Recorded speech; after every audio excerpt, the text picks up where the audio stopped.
Olá, colega oftalmologista, seja muito bem-vindo, seja muito bem-vinda ao Glaucoma Academy. Eu sou Samantha Vasques, especialista em glaucoma, e eu te ensino a ter segurança no diagnóstico e tratamento de seus pacientes com glaucoma.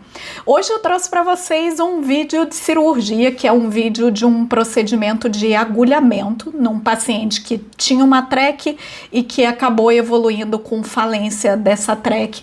E o agulhamento ele é um procedimento que ele é excelente para remover toda aquela fibrose da bolha da TREC e restaurar essa drenagem. Nesse caso do vídeo, era uma paciente que eu tinha feito a TREC dela 3 anos antes, e aí ela acabou evoluindo com uma falência. Inicialmente a conduta foi colírio, e os colírios até funcionaram por um tempo, mas depois ela acabou não tendo boa resposta.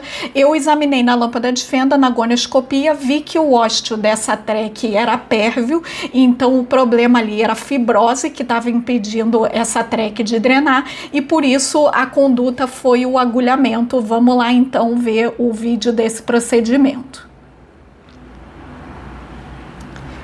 O primeiro passo do agulhamento que eu faço é uma injeção de mitomicina junto com anestésico.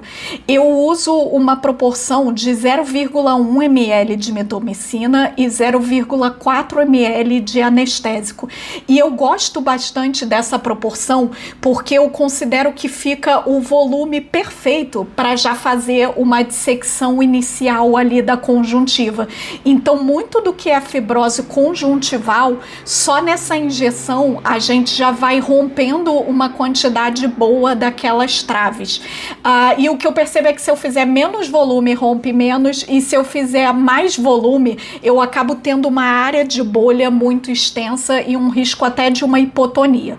Eu dei um pause aí para falar um ponto importante, de que eu troquei a agulha, porque aquela primeira agulha que eu fiz a injeção de mitomicina, não é bom a gente fazer todo o agulhamento com ela, porque inclusive a gente entra na câmara anterior com essa agulha. Então o ideal é a gente trocar para evitar a entrada de mitomicina na câmara anterior. Agora eu uso o mesmo furinho que eu já tinha feito, e vocês percebem que vocês estão vendo a agulha por transparência ali embaixo da conjuntiva. Isso significa que eu tô em cima do flap escleral.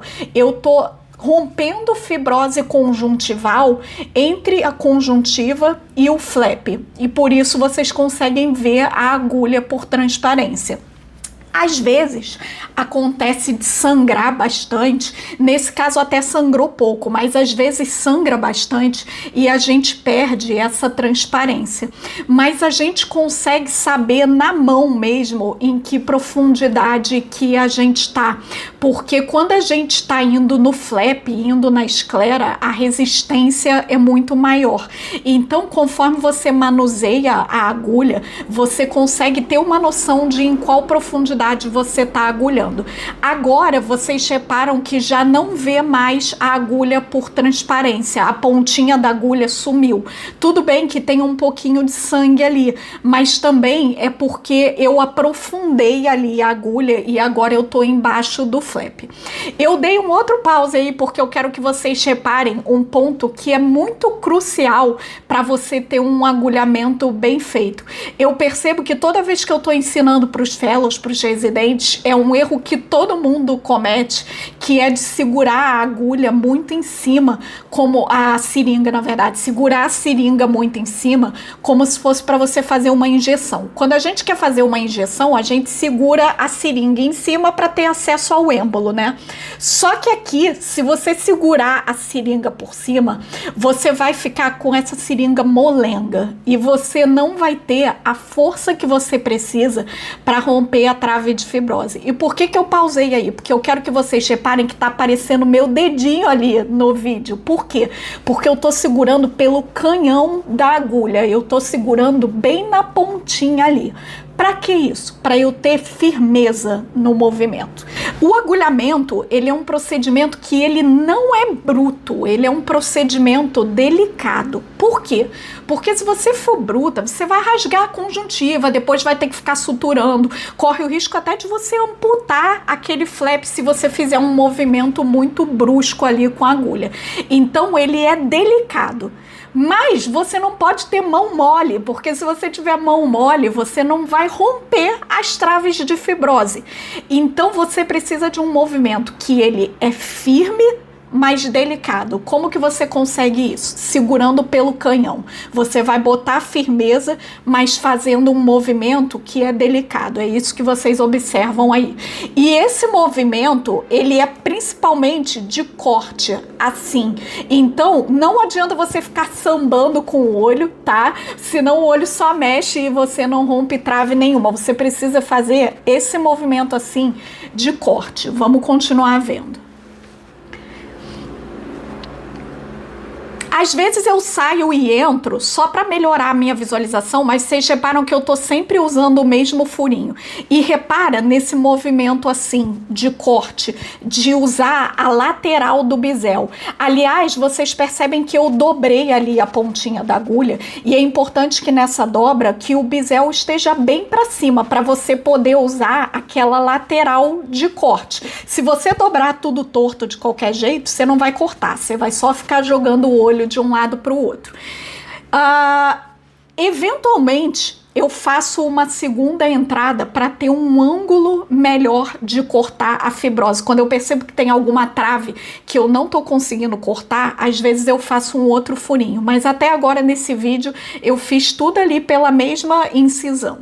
E um outro ponto que é importante também de a gente observar é que essa incisão, ela tem que ser bem posterior. Aí eu tô progredindo com ela para entrar na câmara. E aí vocês reparam que eu parei de mexer, eu só progredi.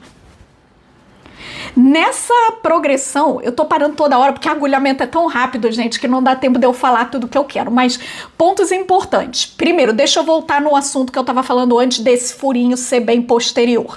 Se você tem o flap aqui e você faz um furinho aqui logo atrás, você vai ficar fazendo movimento curtinho com a agulha. Se você recua mais para trás, bem perto da margem da pálpebra do paciente, você ganha ângulo de movimento. Então, se você fizer o furinho muito perto do flap, além de ter risco de Seidel, você não vai ter um ângulo de movimento bom para tirar aquela fibrose. Você vai ficar fazendo só assim curtinho. Se você vai para trás, você faz um ângulo muito maior. E nessa parte em que eu fui entrar na câmara anterior, foi o único momento em que eu não fui fazendo o movimento de corte. Eu fui só progredindo em direção à iridectomia. Às vezes você vê mesmo a agulha dentro da câmara, mas nem sempre você precisa ver, porque você vai sentir a resistência. Então você vai sentir que você está progredindo e que está durinho, porque você está na esclera, no flap, até que uma hora você vence essa resistência e aí é sinal de que você entrou na câmara anterior. Se o paciente estiver acordado, ele vai te avisar, porque na hora que você entrar na câmara, ele vai dar um pulinho assim, porque dá uma dorzinha na hora que entra na câmara anterior. Nesse caso, o paciente estava sedado. Eu costumo fazer sempre com o paciente dormindo. Então, eu sinto pela resistência que eu entrei na câmara, sem necessariamente precisar ver a agulha lá na câmara anterior. Nesse ponto, eu resolvi agulhar mais um pouco o flap, porque eu vi que quando eu fui entrar na câmara eu não tive muito sucesso, estava com muita resistência.